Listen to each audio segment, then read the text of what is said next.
75 হার্টে চ্যালেঞ্জ যখন শুরু করেছিলাম তখন আমার 60 পয়েন্ট আর একটু বেশি ওয়েট ছিল, ঠিক মনে পড়ছে না, ভিডিওটা করতে ভুলে গেছিলাম। আজ হয়েছে আমার 4 দিনের দিন ওয়েট একটু কমেছে।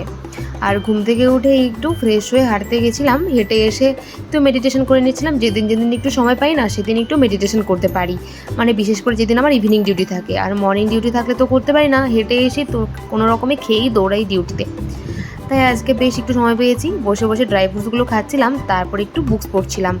আর হার্টে চ্যালেঞ্জে কিন্তু রেগুলার 10 পেজেস করে সেলফ ইমপ্রুভমেন্টের যে কোনো বই তুমি পড়তে পারো চাইলে। তাই আমি ওই বইটা পড়ে কমপ্লিট করছিলাম 10 পাতা করে। আর রাতের সময় নাও পেতে পারি, তাই সকালে সেটা কমপ্লিট করে নিচ্ছিলাম।